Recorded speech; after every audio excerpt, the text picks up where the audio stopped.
KPCC ಅಧ್ಯಕ್ಷರು ಹಾಗೂ ಕರ್ನಾಟಕ ರಾಜ್ಯ ಸರ್ಕಾರದ ಉಪಮುಖ್ಯಮಂತ್ರಿಗಳು ಆದಂಥ ಡಿ.ಕೆ. ಶಿವಕುಮಾರ್ ಅವರು ಮುಂದಿನ ಮುಖ್ಯಮಂತ್ರಿ ಆಗಬೇಕು ಎನ್ನುವಂತಹ ಸಂಕಲ್ಪವನ್ನು ಇಟ್ಕೊಂಡು ಇವತ್ತು ರಾಯರ ದರ್ಶನವನ್ನು ಪಡೆದರು. ಅದಕ್ಕಿಂತ ಮುಖ್ಯವಾಗಿ ಈ ಭಾಗದ ಅಂದರೆ ರಾಯಚೂರು ತಾಲೂಕಿನಲ್ಲಿ ಬರ್ತಕ್ಕಂತಹ ಗಾಣದಾಳ ಗ್ರಾಮದಲ್ಲಿನ ಪಂಚಮುಖಿ ಆಂಜನೇಯ ದೇವಸ್ಥಾನಕ್ಕೆ ಭೇಟಿ ನೀಡಿ ಅಲ್ಲಿನ ಪ್ರಧಾನ ಅರ್ಚಕರಾದಿಯಾಗಿ ಎಲ್ಲರ ಜೊತೆ ಸೇರಿಬಿಟ್ಟು ಇವತ್ತು ಮನೋವಾಂಚಲ್ಯ ಸಿದ್ಧಿ ಒಂದು ಅರ್ಚನೆಯನ್ನು ಮಾಡಿಸಿದ್ದಾರೆ. ಈ ವಿಶೇಷ ಅರ್ಚನೆಯ ಮಹತ್ವ ಏನು ಎನ್ನುವಂಥದ್ದನ್ನು ಸ್ವತಃ ಮಾತನಾಡೋದಕ್ಕೆ ನಮ್ಮ ಜೊತೆಗೆ ಒಂದು ಪ್ರಧಾನ ಅರ್ಚಕರಾದಂತಹ ಶ್ಯಾಮಾಚಾರ್ಯ ಇದ್ದಾರೆ. ಅವ್ರನ್ನ ಮಾತನಾಡಿಸ್ತಾ ಹೋಗ್ತೀನಿ. ಸರ್ ಹೇಳಿ, ಉಪಮುಖ್ಯಮಂತ್ರಿ ಡಿ.ಕೆ. ಶಿವಕುಮಾರ್ ಅವರು ಇವತ್ತು ತಮ್ಮ ದೇವಸ್ಥಾನದಲ್ಲಿ ಮುಖ್ಯ ಪ್ರಾಣದೇವರ ಸನ್ನಿಧಿಯಲ್ಲಿ ಇವತ್ತು ಮನೋವಾಂಚಲ್ಯ ಕಾರ್ಯ ಸಿದ್ಧಿ ಅರ್ಚನೆಯನ್ನು ಮಾಡಿಸಿದ್ದಾರೆ. ಏನಿದ್ರ ಮಹತ್ವ? ಇದು ಮನೋವಾಚನ ಸಿದ್ಧಿ ಅಂದರೆ ಅವರು ಇಷ್ಟ ಕಾರ್ಯ ರೀ. ಮನಸ್ಸಿನಲ್ಲಿ ಬೇಡಿಕೆ ಏನಿದೆ ಅಂದರೆ ಸುತ್ತಮುತ್ತ ದೇವಸ್ಥಾನಗಳು ನಮ್ಮ ಕರ್ನಾಟಕದಲ್ಲಿ ಬೇರೆ ಬೇರೆ ದೇವಸ್ಥಾನಗಳಲ್ಲಿ ಹೋಗಿ ಬರ್ತಾರೆ. ಅವರು ಮನಸ್ಸಿನಲ್ಲಿ ನಾನು ಮಂತ್ರಿ ಆಗಬೇಕಂತ, ಮುಖ್ಯಮಂತ್ರಿ ಆಗಬೇಕಂತ ಆಸೆ ಇದೆ. ಆ ಆಸೆನೇ ರಾಯರ ದರ್ಶನ ಮತ್ತು ಪಂಚಮುಖಿ ಪ್ರಾಣದೇವ ದರ್ಶನ ಮಾಡ್ಕೊಂಡಿದ್ದಾರೆ. ಇಲ್ಲಿ ಬೆಳಿಗ್ಗೆ ಅವರ ಹೆಸರಿನಲ್ಲಿ ಮಧು ಅಭಿಷೇಕ ಆಯಿತು. ಅಂದರೆ ಮಧು ಅಭಿಷೇಕ ಅಂದರೆ ಜೇನುತುಪ್ಪದಿಂದ ಅಭಿಷೇಕ.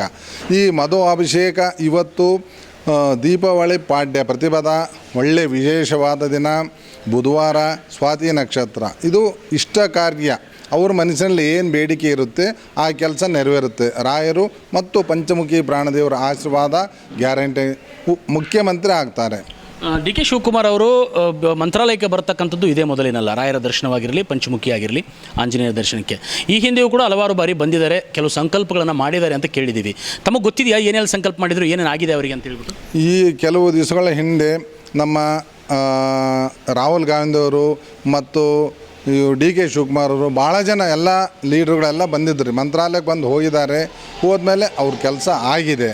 ಏನು ಈಗ ನಮ್ಮಲ್ಲಿ ಕೆಲವು ವರ್ಷಗಳ ಹಿಂದೆ ನಾನೇ 15-16 ವರ್ಷ ಆಗಿರ್ಬೋದು ಹಿಂದೆ ಇಲ್ಲೇ ಬಂದಾಗ ನಾನೇ ದರ್ಶನ ಮಾಡಿಸಿದ್ದೆ ಮತ್ತು ಅವತ್ತು ಸಂಕಲ್ಪ ಮಾಡ್ಕೊಂಡು ಹೋಗಿದ್ದರು. ಆ ಉಪಯೋಗ ಈಗ DCM ಆಗಿ ಬಂದಿದ್ದಾರೆ. ನೆಕ್ಸ್ಟು ಮುಂದೆ ಮಂತ್ರಿಯಾಗಿ ಬರ್ತಾರೆ. ಅಲ್ಲ, ಈಗ ಮುಖ್ಯಮಂತ್ರಿ ಆಗಬೇಕು ಎನ್ನುವಂಥದ್ದು ಅವರ ಒಂದು ಇಚ್ಛೆ.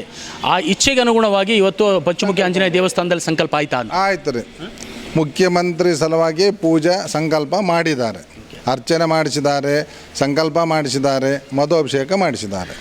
ಇಲ್ಲಿ ಈ ಒಂದು ಮನೋವಾಂಚಲ್ಯ ಕಾರ್ಯಸಿದ್ಧಿ ಅರ್ಚನೆಯಿಂದ ಈ ಹಿಂದೆ ಯಾರಿಗೆಲ್ಲ ಏನಾದರೂ ಅನುಭವಗಳಾದಂಥವು, ಸಿದ್ಧಿ ಆದಂಥವು ಏನಾದರೂ ಉದಾಹರಣೆಗಳಿದಾವೆ? ಇದೆ ರೀ. ಈಗ ನೋಡ್ರಿ, ಇದರಲ್ಲಿ ಪ್ರತಿಯೊಂದು ಪಕ್ಷದವರು ಇಲ್ಲಿ ಯಡಿಯೂರಪ್ಪ ಬಂದಿದ್ದರು, ಯಡಿಯೂರಪ್ಪನವರು ಪ್ರಧಾನಮಂತ್ರಿ ಮುಖ್ಯಮಂತ್ರಿಗಳಾದರು.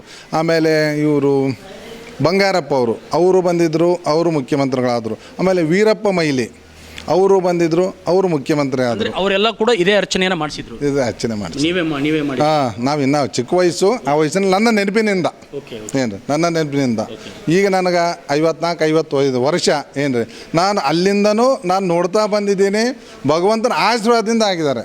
ಭಗವಂತನ ಆಶೀರ್ವಾದ. ಆ ಕಡೆ ಮಂತ್ರಾಲಯ ಪ್ರಭುಗಳು, ಈ ಕಡೆ ಪಂಚಮುಖಿ ಪ್ರಾಣದೇವರ ಆಶೀರ್ವಾದ. ಪಂಚಮುಖಿ ಆಂಜನೇಯ ಯಾವ ರೀತಿಯೆಲ್ಲ ಬೇಡಿದವರಿಗೆ ಒಂದು ವರವನ್ನು ಕೊಡ್ತಾನೆ ಅನ್ನುವಂಥ ಪ್ರತೀತಿ ಇದೆ ಗುರುಗಳಲ್ಲಿ. ಇಲ್ಲಿ ನೋಡ್ರಿ, ಪಂಚಮುಖ ಅಂದರೆ 5 ಅವತಾರಗಳು. ಪೂರ್ವೇ ಕಪಿಮುಖೆ, ದಕ್ಷಿಣೆ ನಾರಸಿಂಹ, ಪಶ್ಚಿಮೆ ಗರುಡ, ಉತ್ತರೆ ಸೂಕರ, ಊರ್ಧ್ವ ಹೈಗ್ರೀವ. 5 ದಿಕ್ಕುಗಳಿಗೆ 5 ಮುಖಗಳು. ಅವರವ್ರ ಇಷ್ಟ ಕಾರ್ಯಗಳು ಇಷ್ಟ ಕಾರ್ಯ ನೆರವೇರಿಸ್ತಾನೆ ಭಗವಂತ. ಅವ್ರು ಏನು ಬೇಡಿಕೆ ಇರುತ್ತೋ ಆ ಬೇಡಿಕೆಂಡು ಹೋದರೆ ಗ್ಯಾರಂಟಿ ಭಗವಂತ ನೆರವೇರಿಸ್ತಾನೆ. ಈಗ ರಾಜ್ಯದಲ್ಲಿ ಇದೇ ಒಂದು ವಿಚಾರವೇ ರಾಜ್ಯ ರಾಜಕೀಯದಲ್ಲಿ ಜಾಸ್ತಿ ಚರ್ಚೆಯಲ್ಲಿರ್ತಕ್ಕಂಥದ್ದು. ಗುರುಗಳೇ, ತಾವು ಹೇಳೋ ಪ್ರಕಾರ ಈ ಒಂದು ಅರ್ಚನೆಯನ್ನು ಮಾಡಿಸಿದ ಬಳಿಕ ಎಷ್ಟು ಅವಧಿಯಲ್ಲಿ, ಒಂದು ಅವಧಿ 3 ತಿಂಗಳು ಅಥವಾ 6 ತಿಂಗಳು, ವರ್ಷ, ಎಷ್ಟು ಅವಧಿಯಲ್ಲಿ ಇವ್ರನ್ನ ಡಿ.ಕೆ. ಶಿವಕುಮಾರ್ ಅವ್ರನ್ನ ಮುಖ್ಯಮಂತ್ರಿಯಾಗಿ ರಾಜ್ಯದ ಜನ ನೋಡ್ಬೋದು?